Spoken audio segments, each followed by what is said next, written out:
There we go. Oh, man. All right. Well, my name is Samuel Etheridge, and I'm a pre-business major at Clemson, considering financial management. I think my minor will be banking and investments. And thank you for meeting with me, Marty, to talk about what you do. Well, yeah, that's the purpose of what we're going to talk about. And would you provide your name, job title, who you work for, and the sector you work in, and a brief description of your responsibilities? Sure. My name is Marty Mitchell. I am the managing partner and financial advisor with Ameriprise Financial. The name of my business is Panoptic Capital Management. It is an advisory firm of Ameriprise Financial. The sector obviously is financial planning, and my responsibilities are to develop financial plans to help my clients achieve their goals, whether they're in the accumulation phase of their life, which is before retirement, or in the retirement phase of their life, which is after they retire until they expire. It's a lot of, some of my questions popped away. Well, how have you been, Marty? I have been well. I hope you have also. Oh, yeah. How's your family? They're doing well. I just saw my parents on Sunday. Oh, good. Oh, yeah. I have to do the formalities of the assignment so I can get full credit. I understand. Whatever you need to do. Let me see. Oh gosh, I lost the thing. I think there was a couple of questions there. One was, basically describe the business model, and one was a value proposition.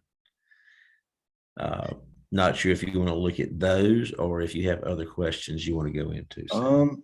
We can talk about that. I think that's good to talk about. Basically, my business model is controlled growth. Growth too fast has been the detriment of a lot of companies. It almost was of Krispy Kreme. They were growing all around the world. They grew too fast. They could not keep up. They did not have the infrastructure in place. And that's the problem you look at with, my business model is I want to grow in a controlled manner. You have to have staffing and support to take care of the clients that you have. Because if you're not careful as you're bringing in clients into the fold, you've got clients leaving. So you're spending money on marketing and gathering assets, and you're losing just as many assets out the back door. So you got to be sure that you take care of the people you've got. So basically, the business model is to grow in a way that I can continue to provide the service level that my clients need and deserve. Also to develop a relationship, not only with them, but with their children.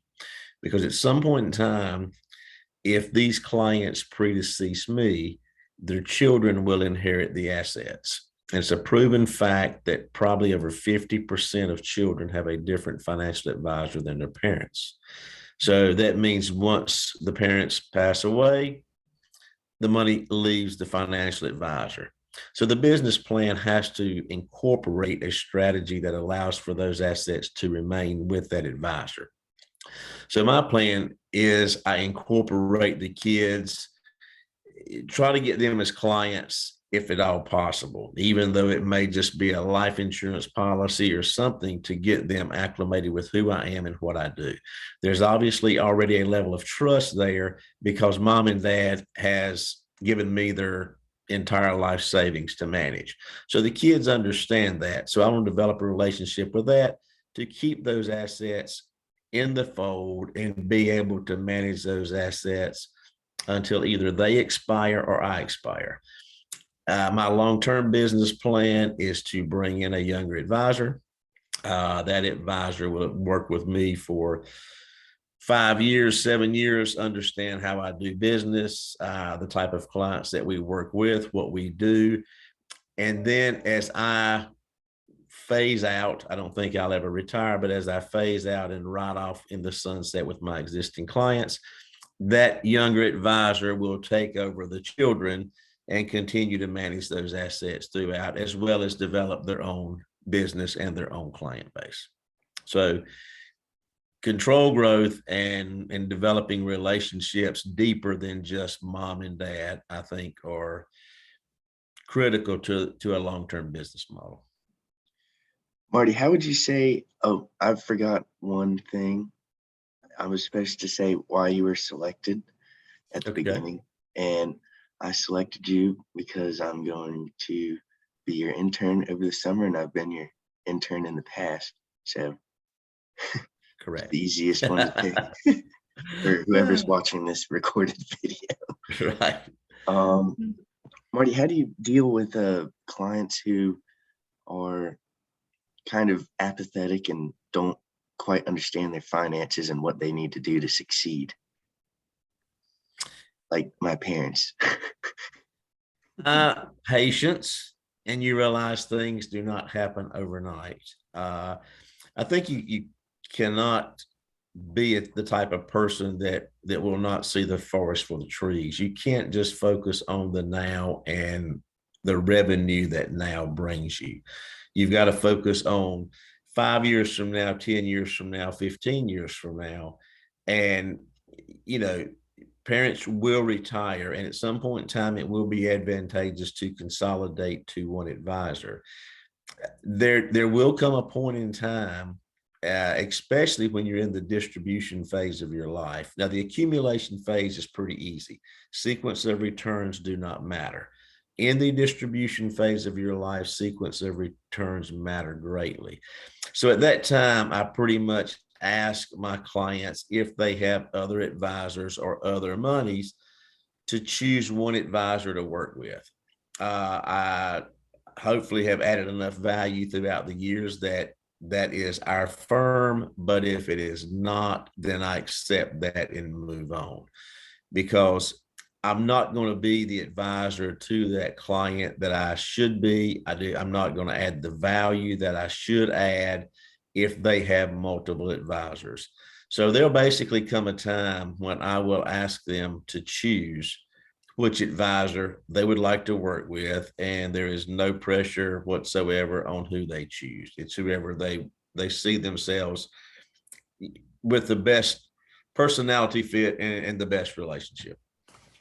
So it's not easy, but you just have to continue to work at that relationship and try to deepen it as time goes on by adding value outside of investing, whether that be being sure that their wills are done and in place, any kind of help you can give them on taxes, anything you can do to add value, I think deepens that relationship. Marty, can you walk me through kind of the other than an undergraduate degree, the education that you need to do what you do? Well, I think in today's world, I've been doing this for 30 years, so it's like anything else. The education 30 years ago and the education today, it's a lot different. But I think a major in economic and finance, understanding the business world, and also in today's environment, I think obtaining a certified financial planning designation is going to be very favorable. I don't think it's going to be mandatory, but I think it will be looked upon by people of your generation, the people of my client base that are 65, 60, 65, 70 years old. They do not find a lot of value in the CFP designation. They find more value in relationships. And that's the thing I think that your generation will come up against that we have not. Your generation focuses more on price and ease. You like to do things on a computer, and you like to do them as cheaply as possible. So that advisor will have a more difficult role in showing how they provide value in order to be paid the fee that they're requesting.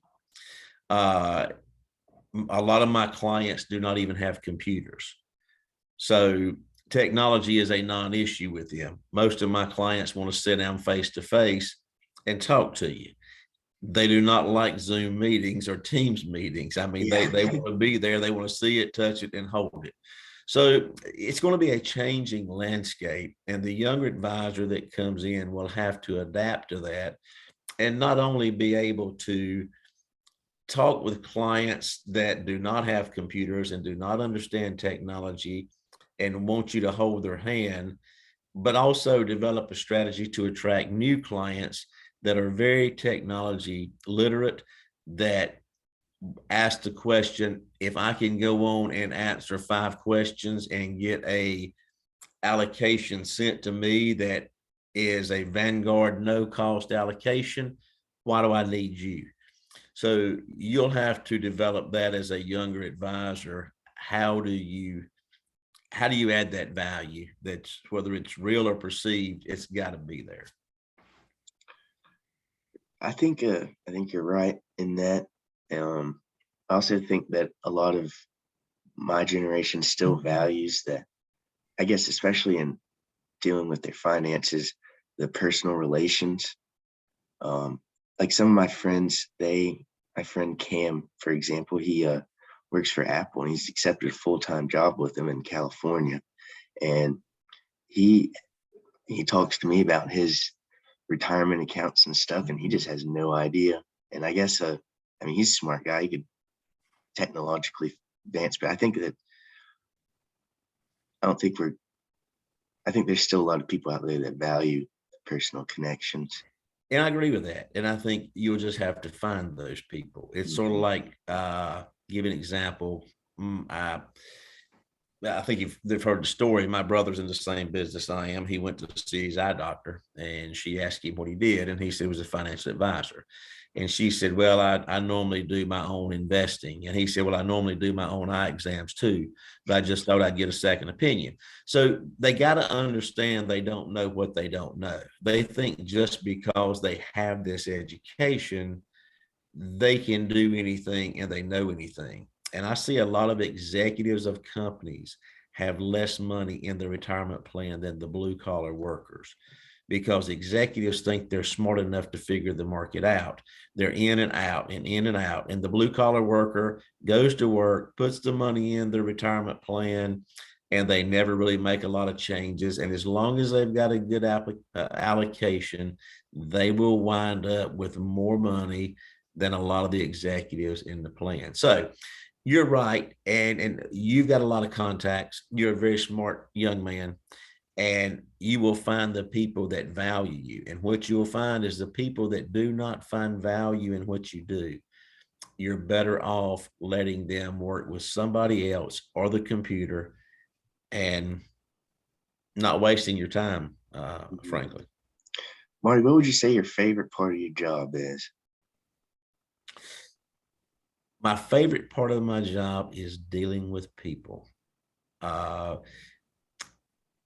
a lot of my meetings are, as far as the investments and the allocation, that is the smallest piece of the meeting. The bigger piece is more about families and what they're going through and children and things like that. But what they don't realize is all of that plays into the financial plan as an advisory role. How are your kids? Are they on drugs? Do they have problems? Can they handle money? Do we need to set up trust? So it just adds another level to deepen the relationship with the client. And most people, is statistically proven, most people that move money from an advisor move because of service, not because of returns. So a lot of companies have a mission statement, and you see this long 2 or 3 sentence thing about what they're going to do. I don't have a mission statement. I have a mission question. Why do my clients need me? So you wake up every morning and you ask yourself the question, why do my clients need me? Because they're the ones that pay my bills. And if they do not need me or do not find value in what I do, then I'm unemployed.